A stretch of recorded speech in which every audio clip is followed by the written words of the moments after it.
Iraq থেকে শিক্ষা নেয়নি ইসরায়েল শীর্ষক প্রতিবেদনটি আল জাজিরা থেকে অনুবাদ করেছেন মোতালেব জামালি।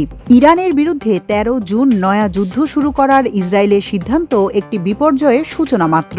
এই যুদ্ধে ইসরায়েল বা অন্য কোনো পক্ষই উপকৃত হবে না, বরং দেশ দুটির অসংখ্য সাধারণ মানুষ চরম দুর্ভোগের শিকার হবে।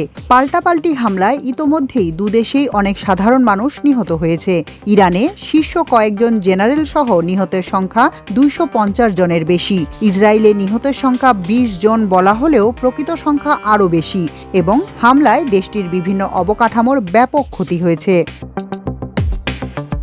ইসরায়েলের ইতিহাসে এবারই প্রথম তেল আবিব, জেরুজালেম ও হাইফা সহ বিভিন্ন নগরী লণ্ডভণ্ড হয়ে গেছে ইরানের হামলায়। ইরানে ইসরায়েলের আকস্মিক হামলা থেকে একটি বিষয় স্পষ্ট, অতীতে এই অঞ্চলে বিশেষ করে ইরাকে পশ্চিমাদের ব্যর্থ সামরিক অ্যাডভেঞ্চারের ব্যর্থতা থেকে কোনো শিক্ষাই নেয়নি ইসরায়েল, বরং তা পুরোপুরি উপেক্ষা করা হয়েছে।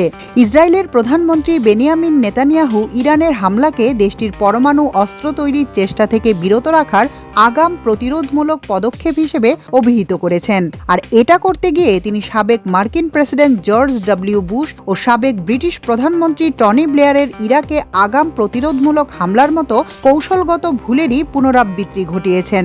এই দুই সাবেক পশ্চিমা শাসক ও ইরাকের সাবেক প্রেসিডেন্ট সাদ্দাম হোসেনের কথিত ব্যাপক বিধ্বংসী অস্ত্র ধ্বংস করার জন্য দেশটিতে আগাম প্রতিরোধমূলক হামলা করেছিলেন। ইসরায়েলি যুদ্ধবিমান ও ক্ষেপণাস্ত্রগুলো মধ্যপ্রাচ্যের বিভিন্ন দেশের আকাশ পেরিয়ে ইরানে গিয়ে দেশটির সামরিক স্থাপনা ও সেনা কমান্ডারদের অবস্থানে ব্যাপক হামলা চালায়। ইরাকে আগ্রাসন চালিয়ে বুশ ও ব্লেয়ার বিশ্বকে একটি বিপর্যয়ের মুখে ফেলেছিলেন। নেতানিয়াহু একইভাবে বিনা উস্কানিতে ইরানে হামলা করে ইতোমধ্যেই অস্থিতিশীল হয়ে পড়া মধ্যপ্রাচ্যকে আরও বেশি অস্থিতিশীলতার মুখে ঠেলে দিয়েছেন। নেতানিয়াহুর দাবি, ইরানে হামলার লক্ষ্য ছিল দেশটির পরমাণু অস্ত্র তৈরির সক্ষমতা অর্জনের সম্ভাবনাকে নস্যাৎ করে দেয়া। ইসরায়েলি বাহিনী ইরানের ৩টি পরমাণু কেন্দ্র নাতাঞ্জ, ইস্ফাহান ও ফর্দোতে হামলা চালিয়ে এগুলোর ব্যাপক ক্ষতি করেছে। কিন্তু এই হামলা ইরানের পরমাণু কর্মসূচিটি বন্ধ করতে পারবে এমন সম্ভাবনা খুবই কম। নেতানিয়াহু নিজেও একথা ভালো করে জানেন। ইরান তার নাতাঞ্জ পরমাণু কেন্দ্রটি মাটির অনেক নিচে একটি সুরক্ষিত বাংকারে নির্মাণ করেছে।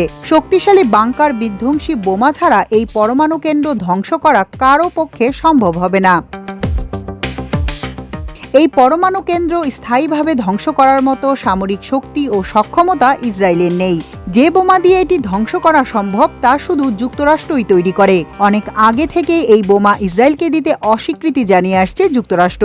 এমনকি প্রেসিডেন্ট ডোনাল্ড ট্রাম্পের আমলেও এটি দেয়া হচ্ছে না ইসরায়েলকে। সম্প্রতি ট্রাম্প প্রশাসন এই ইঙ্গিত দিয়েছে তারা তেল আবিবকে এই অস্ত্র সরবরাহ করবে না। ইরানে হামলার পর ট্রাম্প প্রশাসনের প্রতিক্রিয়ায় এটি পুরোপুরি স্পষ্ট নয় তেল আবিব ইরানে হামলার ব্যাপারে ঠিক কতটুকু অবহিত করেছে ওয়াশিংটনকে।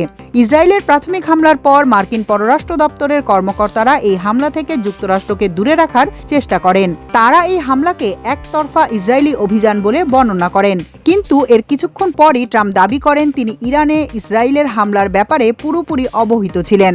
এই হামলায় যুক্তরাষ্ট্রের সম্পৃক্ততা ও অনুমোদন কতটা ছিল তা এখনও একটি বড় প্রশ্ন হয়ে আছে। ইরানের পরমাণু কর্মসূচি নিয়ে নতুন একটি চুক্তি করার জন্য ট্রাম্প প্রশাসনের পক্ষ থেকে সাম্প্রতিক সময়ে যে ব্যাপক কূটনৈতিক তৎপরতা চালানো হয় তা যে সফল হচ্ছে না সেটি অনেকটাই নিশ্চিত। স্বল্প মেয়াদে হলেও এটি নেতানিয়াহুর জন্য একটি বড় বিজয়। তবে ইরানের বিরুদ্ধে আরও বেশি সামরিক পদক্ষেপের সম্ভাবনা নির্ভর করছে এই সংঘাতে যুক্তরাষ্ট্রকে জড়িত করার উপর। নেতানিয়াহুর জন্য এটি বলতে গেলে একটি বড় ধরনের জুয়ার চাল। এই চালে তিনি জিততেও পারেন, হারতেও পারেন। এর ভবিষ্যৎ অনেকটাই নির্ভর করছে ট্রাম্পের উপদেষ্টাদের উপর, কারণ ট্রাম্পের কয়েকজন শীর্ষ উপদেষ্টা সামরিক হস্তক্ষেপের নীতির ঘোর বিরোধী। এমনকি ট্রাম্প নিজেও যুক্তরাষ্ট্রের অতীতের এই নীতিতে এখন পরিবর্তন আনতে চান। ইরান ও হামাসের সঙ্গে যুক্তরাষ্ট্রের সরাসরি আলোচনায় বসা তার নীতিরই প্রতিফলন। ইরানে ইসরায়েলের সামরিক পদক্ষেপ ইতোমধ্যেই বিশ্ববাজারে জ্বালানি তেলের মূল্য বাড়িয়ে দিয়ে ট্রাম্পের অন্য আরেকটি দিকের স্বার্থকে হুমকির মুখে ফেলেছে। একই সঙ্গে উপসাগরীয় দেশগুলোর সঙ্গে তার সম্পর্ককেও জটিল করে তুলেছে এই হামলা। কারণ এই সংঘাতের ফলে হরমুজ প্রণালী দিয়ে জ্বালানিবাহী জাহাজ চলাচল বাধাগ্রস্ত হলে তা উপসাগরীয় দেশগুলোর বাণিজ্যিক স্বার্থকে ক্ষুণ্ণ করবে।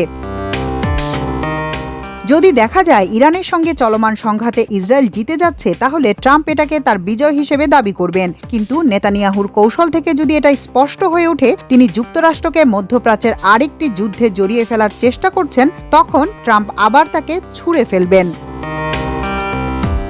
যুদ্ধের বর্তমান যে পরিস্থিতি, তাতে নেতানিয়াহু যদি আন্তর্জাতিক আইন লঙ্ঘন করে ইরানে পরমাণু বোমা হামলার মতো সিদ্ধান্ত না নেন, তাহলে ইসরায়েলের জয়লাভের কোনোই সম্ভাবনা নেই।